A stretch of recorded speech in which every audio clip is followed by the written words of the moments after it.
체이노 장편소설 상도 두 번째 시간 낭독합니다. 이 로스트로포비치가 연주하는 바흐의 사라반드 시장조의 음악이 첼로의 그 둔중한 소리를 끝으로 멈췄다. 나는 턴테이블에 스위치를 내렸다. 얼음만 남아있는 유리잔에 다시 위스키를 채워놓고 나는 다시 서성이기 시작했다. 거실 벽에 걸린 괴종시계가 느린 속도로 3시를 가리켰다. 그러나 나는 좀처럼 잠을 이룰 수가 없었다. 마신 위스키로 취기가 오르긴 했지만 정신은 오히려 또릿또릿 맑아지고 있었다. 내 귓가에는 10년 전 페라리를 타고 되돌아오는 독일의 아우토반 위에서 내뱉던 김 회장의 힘찬 목소리가 되살아나 들려왔다. 난 만들고 싶소. 게르만 민족의 혼이 담겼다는 폴크스바겐처럼 우리 민족의 혼이 담긴 꿈의 차, 그런 영차를 다가오는 21세기에는 반드시 만들고 싶소. 게르만 민족의 혼이 담긴 꿈의 차, 폴크스바겐처럼 우리 민족의 혼이 담긴 꿈의 차를 다가오는 21세기에는 반드시 만들고 싶다던 김 회장은 그러나 어젯밤 죽었다. 21세기를 며칠 앞둔 크리스마스 전야에 21세기를 겨냥해서 총력을 기울여 만든 신차를 타고 그 성능을 직접 테스트해보기 위해 나와 함께 달렸던 그 고속도로 비스바덴 근처에서 불의의 사고로 생명을 잃었다. 김 회장은 느린 속도로 달려가는 독일의 국민차 폴크스바겐을 손으로 가리키면서 말을 했었다. 저 차는 페르디난드 포르쉐가 1930년대 초에 슈투트가르트에서 디자인한 세계적인 명차 중의 하나입니다. 그때 포르쉐는 이미 자동차 개발의 디자이너로 세계적인 명성을 얻고 있었지요. 1934년 마침내 히틀러가 정권을 장악하고 전 독일의 고속도로를 건설하기 시작하자 포르쉐 박사는 독재자 히틀러에게 다음과 같은 친서를 보냅니다. 충통각하 위대한 독일의 고속도로 위에서 가장 잘 어울리는 차를 개발하고 있습니다. 친서를 받은 히틀러는 포르쉐 박사에게 다음과 같은 회신을 보냅니다. 포르쉐 박사, 1년 이내에 전 독일 국민이 사랑할 수 있는 국민차를 완성하도록 하십시오. 김 회장은 고속도로 위를 달려가는 또 다른 폴크스바겐을 가리키면서 말했다. 히틀러와 약속했던 대로 포르쉐 박사가 디자인한 독일의 국민차가 바로 폴크스바겐입니다. 히틀러는 베를린 올림픽과 더불어 전 세계 게르만 민족의 우수성을 과시하기 위해서 또 하나의 야심찬 계획을 하고 있었소. 그게 뭔 줄 아시오, 정 박사? 모릅니다. 내가 대답하자 그는 빠른 속도로 말을 이었다.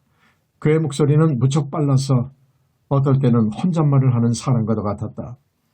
그것은 그의 급한 성격에서 비롯된 말투였는데 따라서 어떤 때는 그의 말이 무엇을 설명하고 있는지 그 핵심을 놓칠 때도 있었다. 히틀러는 올림픽과 더불어 베를린 자동차 전시회를 계획하고 있었습니다. 자동차의 종두국이라고 자부하고 있었던 미국을 기계 문명에 꽂힌 자동차로 눌러보고 싶었던 것이 히틀러의 야심이었어. 포르쉐 박사와 히틀러의 야망은 이렇게 합작을 보게 되었지. 마침내 전시회 전인 1938년 폭스바겐은 포르쉐 박사에 의해서 완성되었습니다. 메르세데스 벤츠에서 30대의 폴크스바겐이 최초로 제작돼 탄생되었고 마침내 히틀러는 베를린 자동차 전시회에서 국민차가 완성되었음을 선포하였어. 전 세계는 전시회에 나타난 폴크스바겐을 보고 경악하였어. 그로부터 오늘날에 이르기까지 저 차는 50년이 넘도록 같은 모델 같은 성능으로 독일의 고속도로를 달리고 있어. 아니 독일뿐 아니라 전 세계의 도로 위를 저 차는 달려가고 있어, 정 박사. 김 회장은 나를 쳐다봤다. 명차는 이런 패널을 가리키는 것이 아니라 바로 저런 차를 가리키는 것이요. 세월이 흘러가도 한결같은 차, 언제 봐도 새 것 같고 세월이 흐르면 정이 들어 다정한 친구 같은 차, 그것이 바로 명차인 것이요. 내가 평생을 두고 만들고 싶은 차는 이런 똥깔보 같은 페라리가 아니라 바로 저 폴크스바겐 같은 차요. 나는... 김 회장은 갑자기 운전대를 내리쳤다.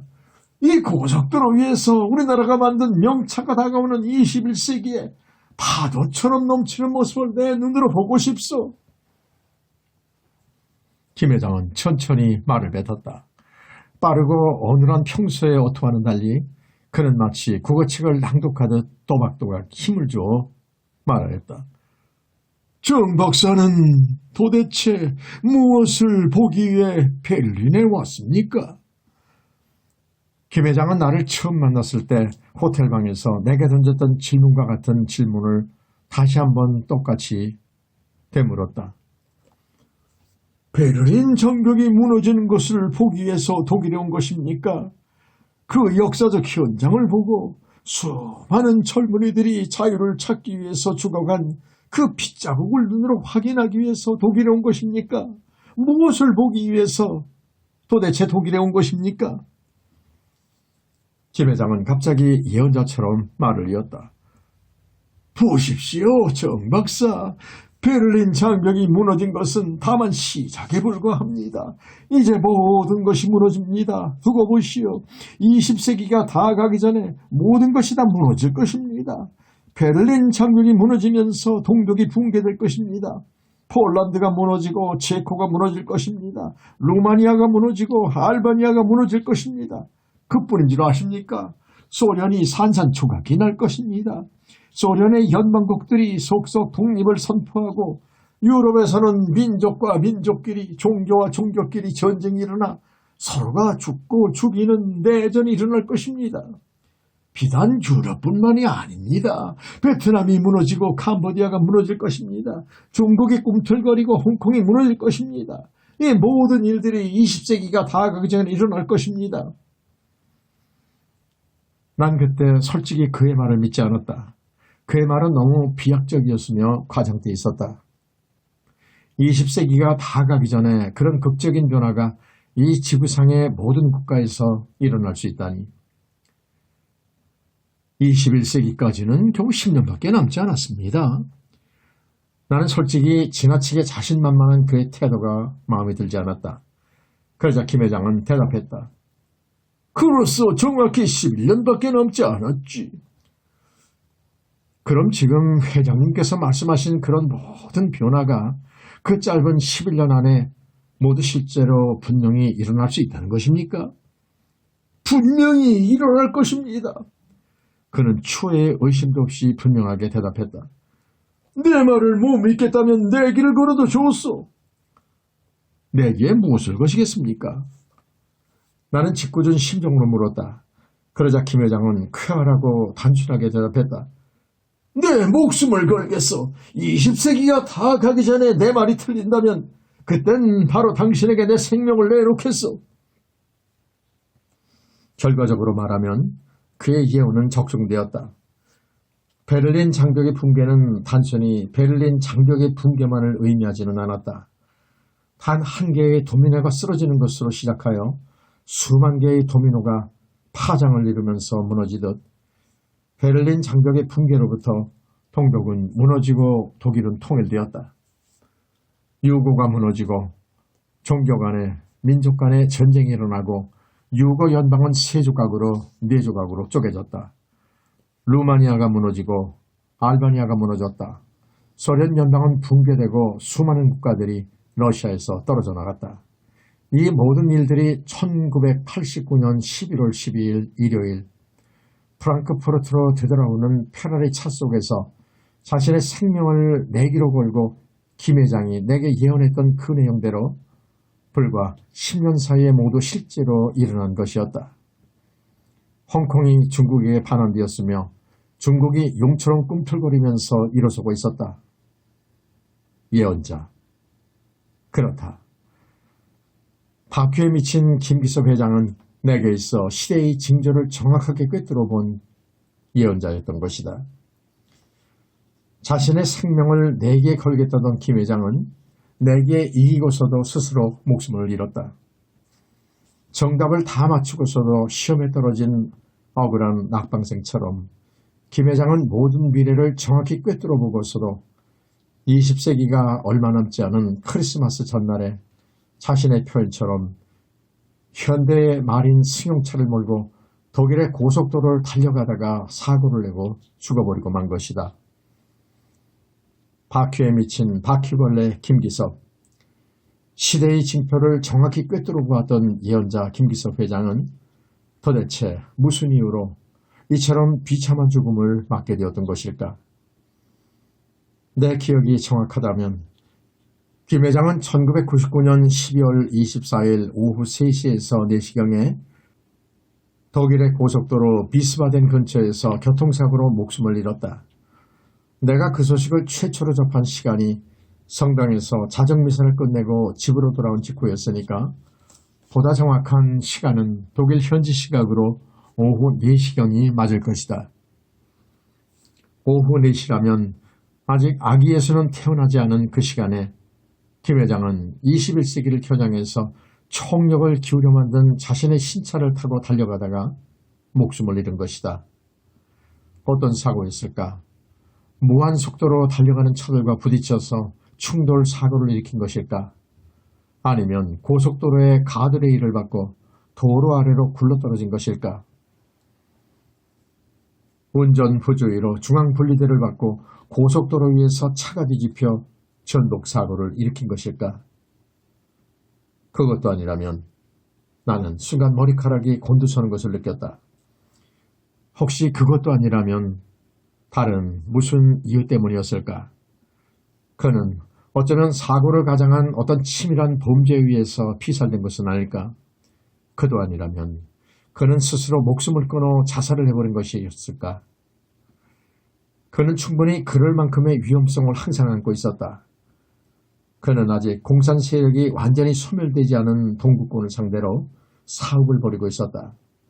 소련 연방이나 한때 그 연방의 일원이었던 독립국가들과 독대서양 조약기구 나토국을 상대로 싸웠던 동구권의 여러 나라들은 실질적으로 구소련의 정보기관이었던 KGB 출신들이 그 조직을 바탕으로 만든 마피아에 의해 모든 상권을 통제받고 있었던 것이다. 김기섭 회장은 어쩔 수 없이 이들과 접선을 하고 거래를 하고 상담하지 않으면 안 되었을 것이다. 그렇다면 김기섭 회장은 폭력 조직들 간의 암투에서 어쩌면 청부 살인업자에 의해 교통사고로 위장된 교묘한 범죄에 의해 피살되어 버렸을지도 모른다. 그럴 만한 가능성이 충분히 있을 것이다. 그도 아니라면 나는 팔짱을 끼고 거실을 서성거렸다. 그는 스스로 목숨을 끊어 자살해버린 것은 아니었을까? 나는 알고 있다. 그에게는 심각한 우울증 증상이 엿보이고 있었다. 정신과 의사는 아니지만 작가적 직관으로 나는 김 회장이 심각한 우울증세와 싸우고 있음을 느끼고 있었다. 그는 미친 듯이 일을 하고 있었다. 이 일은 그의 전부였다. 불교를 믿거나 그리스도교를 믿지 않고 무신론자였던 그에 있어 부처는 일이었고 하느님 역시 그의 일이었다. 그 중에도 자동차는 그의 종교였고 신앙이었다. 술을 마시거나 취미 활동을 하거나 따로 즐기는 운동도 없이 그는 하루 24시간을 모두 일에 전념하고 있었다. 자신을 그렇게 극단적으로 몰아가는 것은 일종의 자해행위와 같은 무모한 짓이었다. 자살은 자해행위의 가장 마지막 선택. 더 이상 탈출구가 없는 생애의 마지막 기로에서 어쩌면 김기섭 회장은 죽음이야말로 최고의 휴식임을 얼핏 느꼈을지도 모른다. 그리하여 전혀 예정했던 계획도 없이 어느 순간 갑자기 날개를 가진 새처럼 자유롭게 하늘로 날고 싶어서 운전대를 도로의 바깥으로 꺾고 차는 그대로 가드레일을 받은 채 언덕 아래로 굴러서 휴지처럼 구겨져 그대로 숨을 거두었을지도 모른다. 김기섭 회장은 사고에 의해서 죽은 것이 아니라 어쩌면 스스로 목숨을 끊어 자살해버렸을지도 모른다. 이었고 새벽 6시가 되자 생각했던 대로 각 방송국에서는 일제히 첫 뉴스를 방송하기 시작했다. 그러나 뉴스의 첫머리는 모두 세계 각국의 크리스마스 표정이었다. 서투른 한국말로 여러분 성탄을 축하합니다로 시작되는 교황의 메시지로부터 눈 덮인 전선에서 보초를 서는 젊은 병사의 표정에 이르기까지 21세기를 앞둔 성탄절의 다양한 모습들이 길게 나오고 있었다. 그 특집 뉴스가 끝나자 비로소 김기섭 회장에 관한 기사가 흘러나오기 시작했다. 방금 들어온 속보를 말씀드리겠습니다. 간밤에 성탄절 특별 연주 방송 도중에 갑자기 베토벤 심포니 제9번 합창 교향곡을 중단시키고 성급히 뉴스를 방송하였던 그 젊은 아나운서가 똑같이 뉴스를 진행하고 있었습니다. 기평그룹의 총수 김기섭 회장이 교통사고로 별세했습니다. 우리나라 시각으로는 24일 밤 12시, 독일의 현지 시각으로는 오후 4시, 김기섭 회장은 독일의 비스바덴 근처의 고속도로 위에서 교통사고로 숨을 거두었습니다. 자세한 소식은 현재 특파원으로부터 전해 듣겠습니다. 나는 숨을 죽이고 TV 화면을 노려보았다. TV 화면에는 바바리 코트를 입은 낯익은 특파원의 모습이 나타나 있었다. 그는 어두운 독일의 고속도로 위에 서 있었다. 김기섭 회장은 성탄절을 앞둔 현지 시각으로 오후 4시 기평그룹에서 21세기를 겨냥해서 만든 신차를 직접 몰고 독일의 고속도로 위에서 시운전을 하다 바로 비스바덴 근처의 이 고속도로에서 이 가드레일을 받고 언덕 아래로 굴렀습니다. 카메라는 특파원의 말대로 부서진 가드레일과 실제 상황을 중계하듯 부서진 가드레일 너머로의 언덕 아래를 비추고 있었다. 사고가 난 시각이 오후 4시였지만 특파원이 달려간 시간은 훨씬 뒤의 일이었는지 도로는 물론 언덕 아래도 캄캄하게 어두웠다. 카메라 앞으로 총탄과 같은 눈발이 쏟아지고 있는 것으로 보아 독일에서는 성탄절 전야에 눈이 내리는 화이트 크리스마스인 모양이었다. 독일의 고속도로 앞에 서 있던 특파원의 모습은 병원 앞으로 바뀌어졌다. 눈발은 한층 더 거세어졌다. 여기는 김기섭 회장의 시신이 안치되어 있는 프랑크푸르트의 메디컬 센터입니다. 김기섭 회장의 시신은 사고 즉시 이 병원으로 이송되었지만 담당 의사의 말로는 이미 이 병원에 도착하기 전에 절명했다고 합니다. 김기섭 회장은 사고 즉시 현장에서 즉사했던 것으로 보여집니다. 기평그룹 관계자의 말에 따르면 성탄절이 지나는 첫 비행기로 김 회장의 시신을 한국으로 운구한다고 합니다. 김 회장의 사인으로는 현지 경찰에서는 운전부주의로 판단하고 있습니다. 새천년을 며칠 앞둔 성탄절 전야에 평생을 차에 바친 김기섭 회장의 죽음은 비극이 아닐 수가 없습니다. 화면은 다시 다른 화면으로 바뀌어졌다. 화면에는 추상적인 물건이 하나 놓여 있었다. 그것은 다름 아닌 차의 모습이라는 것을 알아차리기에는 너무나 처참한 모습으로 구겨져 있었다. 그래서 그 물건은 승용차가 아니라 무슨 행위미술의 조각품처럼 보이고 있었다. 화면은 몹시 떨리고 있었다. 아마 누군가에 의해서 촬영을 제지당하고 있음에도 기자라는 신분으로 촬영을 강행하고 있는 듯 화면은 몹시 흔들리고 있었다. 이 차가 바로 김기섭 회장이 타고 가다가 사고를 냈던 바로 그 승용차입니다. 다시 TV 화면은 특파원의 얼굴로 바뀌어졌다. 이 승용차의 이름은 아직 밝혀지지 않았습니다만은 기평그룹 내에서는 암호명으로 이카라고 부르고 있습니다. 김기섭 회장은 21세기를 겨냥해서 만든 이 이카를 타고 직접 독일의 고속도로 위에서 시운전을 하고 가다가 불의의 사고를 당한 것 같습니다. 잘 아시다시피 김기섭 회장의 일생은 차에 바친 것이었으며 그래서 사람들은 그를 차에 미친 사람이라고 부르고 있었습니다. 1년에 한두 번은 직접 독일의 고속도로 위에서 무제한의 속도로 차를 몰던 스피드 광이기도 했던 김기섭 회장의 돌발적인 죽음은 우리나라 경제에 심각한 충격을 줄 것이 분명합니다. 갑작스런 김기섭 회장의 죽음으로 성탄절 휴가 중에 현장으로 성급히 달려간 현재 특파원의 뉴스는 상황만 있을 뿐 알맹이가 없었다. 그도 그럴 것이 상세한 뉴스를 전하기에는 너무 시간이 짧은 급박한 상황이었기 때문이었을 것이다. 21세기를 겨냥해서 전 유럽의 자동차를 석권해가 했던 김기섭 회장의 야심찬 계획은 이로써 비극적인 종말을 맞게 되었습니다. 김 회장의 개인적인 비극이 기평그룹의 전체에 어떤 영향을 미치게 될 것인가는 전적으로 기평그룹 자체의 의지에 달려있을 것입니다. 이상으로 프랑크푸르트에서 KBS 뉴스 박대경입니다. 짧은 뉴스가 끝났다. 간밤에 들었던 속보보다 양만 늘었을 뿐 더 진전된 내용이 없는 현장 뉴스였다. 김기섭 회장이 무슨 이유로, 왜, 그리고 어떻게 목숨을 잃었는가는 다만 현지 경찰의 애매모호한 운전부주의라는 판단만 전하고 있을 뿐 나머지는 다만 현장 스케치에 불과한 내용이었다.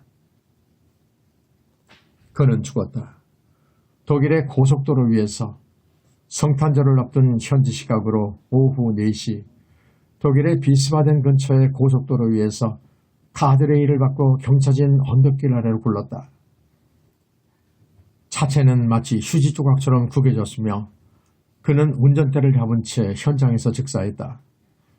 시신은 발견 즉시 프랑크푸르트의 메디컬 센터로 옮겨졌지만 이미 목숨은 끊어진 직후였다. 그의 시신은 성탄절 아침 첫 비행기로 우리나라로 운구되어 올 것이다. 나는 결정적인 골인 장면을 몇 번이고 느린 속도로 되풀이해서 보여주는 중계방송처럼 현지 특파원이 전한 뉴스의 내용을 처음부터 끝까지 되새겨보았다. 바퀴에 미친 인간 김기섭. 자신이 스스로 붙인 별명처럼 바퀴에 미친 바퀴벌레 김기섭. 굴렁쇠를 굴리던 소년 시절부터 바퀴라면 환장을 했던 꿈꾸는 소년 김기섭. 하나의 바퀴인 굴렁쇠를 굴리던 김기섭은 2개의 바퀴를 가진 자전거에 미친다.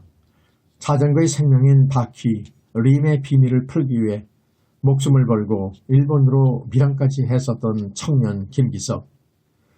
림이라면 자동차의 타이어를 끼우는 외륜. 그러나 자전거의 생명은 바로 이 림에 있다. 보다 완벽한 원일수록 보다 완벽한 바퀴임을 알게 된 김기섭은 보다 완벽한 바퀴를 만들다가 손가락 하나를 잃어버렸다. 오른손의 새끼손가락. 김기섭의 오른손 새끼손가락 마디 하나는 절단되어 있다. 그의 오른손은 한마디로 불구인 것이다. 내 오른손의 새끼손가락과 자전거의 바퀴 하나를 바꿔버렸지. 그러나 난 전혀 아깝지 않았어. 보다 완벽한 림을 만들기 위해서라면 난 새끼손가락은 물론 오른손 하나와도 맞바꿀 마음이 있었으니까.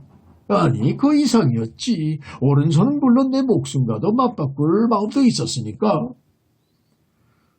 2개의 바퀴를 가진 자전거에 미쳤던 청년 김기섭은 다시 2개의 바퀴를 가진 오토바이에 미친다. 2개의 바퀴를 가진 오토바이에 미쳤던 김기섭은 다시 3개의 바퀴를 가진 3륜차에 미쳐버린다. 그리고는 3개의 바퀴를 가진 3륜차에 미쳤던 김기섭은 마침내 4개의 바퀴를 가진 승용차에 미쳐버리는 것이다. 이처럼 1개의 바퀴를 가진 굴렁쇠에서 4개의 바퀴를 가진 승용차에 이르기까지 온통 평생을 바퀴에 바친 김기섭이야말로 인간이라기보다는 한 마리의 벌레, 바퀴벌레인 것이다. 마침내 죽을 때도 자신이 만든 차 속에서 자신이 차를 몰다 차와 함께 죽어버린 바퀴벌레 인간 김기섭. 나는 일어섰다. 꼬박 밤을 새운 아파트의 베란다 너머로 성탄의 새아침이 밝아오고 있었다. 나는 천천히 걸어가 우편함을 들여다보았다. 조간 신문이 배달되어 있었다. 갓 배달되어 온 신문에서 채 마르지 않은 잉크 냄새가 풍겨오고 있었다. 기평그룹의 총수 김기섭 회장, 독일의 고속도로 위에서 교통사고로 사망. 주먹만한 활자로 제1면 톱이었다. 나는 신문을 펼쳐보았다. 천연색으로 인쇄된 바티칸 성당에서 벌어지고 있는 로마의 성탄 미사를 밀쳐낼 만큼 김기석 회장의 죽음이 톱뉴스로 기사화되었지만 내용은 TV에서 흘러나온 첫 뉴스처럼 빈약하였다. 현지 및 특파원의 전송 형식으로 된 톱기사는 김 회장이 무슨 이유로 어떻게 죽음을 맞게 되었는가 하는 문제에는 여전히 부주의한 운전 때문일 것이라는 현지 경찰의 형식적인 대답을 인용 보도하고 있을 뿐이었다. 그러나 그 중에서도 한 가지 내 시선을 강하게 잡아당기는 흥미로운 기사의 내용이 있었다. 김기석 회장은 소문난 스피드광이어서 1년에 한두 번은 독일이나 이탈리아의 고속도로에서 세계적 명차들을 직접 시속 200km 이상으로 모는 버릇을 갖고 있는 것으로 유명한데, 이번에 탄 차는 기평그룹에서 21세기를 겨냥해서 자사의 총력을 기울여 제작한 신차인 것이다. 김기석 회장은 신차의 성능을 직접 테스트하기 위해서 시운전하다 불의의 사고로 목숨을 잃은 것이다. 이 승용차 이름은 아직 비밀에 붙여져서 암호명으로 이카라고만 불려지고 있을 뿐이다. 그러나 정확한 소식통에 의하면 서기 2000년 1월부터 전 세계로 본격적으로 출고될 예정인 신차 이름은 이카루스. 이카루스는 그리스 신화에 나오는 인물로 신차의 이름은 김기석 회장이 직접 붙인 것으로 알려져 있다. 그리스 신화에 나오는 이카루스는 너무나 태양을 향해 가까이 날아갔으므로 태양의 날개가 녹아 바다에 빠져 죽어버리는 비극의 주인공인데, 자신이 직접 이름을 붙인 신차를 타고 독일의 고속도로에서 불의의 사고로 죽은 김기석 회장이야말로 태양을 향해 날아가다가 날개가 녹아 그대로 추락해서 바다에 빠져 죽어버리는 그리스 신화의 비극적인 주인공 이카로스와 같은 운명을 맞게 된 것이다. 이카로스. 출처를 밝히지 않았지만 정확한 소식통이라면 대부분 90% 이상의 정확도를 가진 정보인 것이다. 신문의 현지 특파원은 암호명이 단지 이카로만 알려져 있는 신차의 이름이 이카루스임을 밝혀낸 것이다. 보통 수천억의 돈을 들여 새로 개발하는 신차의 이름은 정식으로 신차 발표회를 열기까지는 비밀에 붙여지게 되어 있다. 국내의 라이벌 회사뿐 아니라 전 세계의 자동차 메이커들은 새로 탄생하는 신차의 디자인, 새로운 기능, 그리고 무엇보다 그 신차의 이름에 대해서 신경을 곤두세우고 있는 것이다. 그래서 어떻게 해서든 그 신차의 이름에 대해서 사전에 정보를 빼내려고 고도의 첩보전을 벌이게 되는 것이다. 이 카. 기평그룹에서 21세기를 겨냥해서 만든 신차의 암호명 이 카는 그러나 그리스 신화에 나오는 인물 이카루스를 본따 지은 신차의 암호임이 밝혀진 것이다. 21세기 유럽의 도로 위를 달려가는 차의 이름을 바로 유럽 정신의 근원인 그리스 신화에서 찾으려는 김기석 회장의 강력한 의지는, 그러나 현지 특파원의 기사 내용처럼 김기석 회장이야말로 태양을 향해 날아가다가 날개가 녹아 그대로 추락해서 바다에 빠져 죽어버리는 그리스 신화의 비극적인 주인공 이카루스와 같은 운명을 맞게 된 것이다. 비극의 주인공 이카루스는 명공 다이달루스의 아들로 아버지와 함께 크레타 섬으로 간다. 그러나 크레타 섬의 왕 미노스는 두 사람을 미워해서 미궁에 유폐시켜버린다. 부자는 왕비 마시파의 도움을 받아 탈출을 꾀해보지만 미노스 왕은 이미 이를 알고 해변에 있는 모든 배를 치워버린다. 이에 명공 다이달루스는 날개를 만들어 이를 몸에 달고 날아서 탈출하는 방법을 고안해내는 것이다. 무엇이든 만들 수 있는 뛰어난 손재주를 지녔던 다이달루스는 마침내 밀랍으로 날개를 만들어 몸을 붙인다. 섬을 탈출하기 전 아버지는 아들 이카루스에게 말한다. 아들아, 날기 전에 너에게 말해줄 것이 있다. 우리의 날개는 날개가 아니다.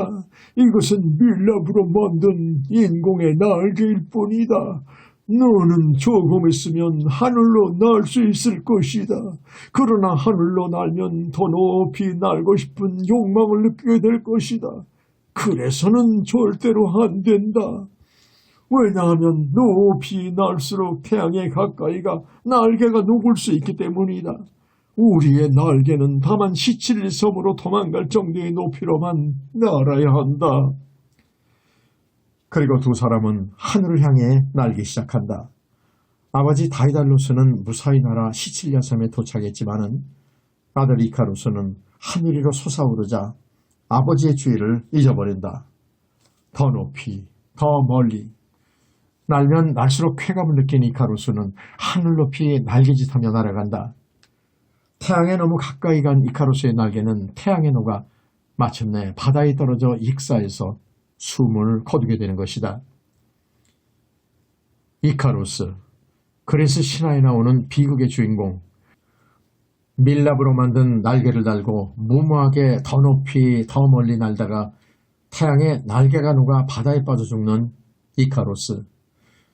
하나의 바퀴에 미쳐 두 개의 바퀴를 가진 자전거, 그리고는 세 개의 바퀴로 마침내는 네 개의 바퀴를 가진 승용차에 미쳐서 마치 자기 몸 전체가 바퀴인 양 더 빠르게를 향해 달려가다가 독일의 고속도로에 의해서 죽어버린 김기섭. 이카루스와 김기섭, 두 인물에게는 유사한 공통점이 있는 것이다.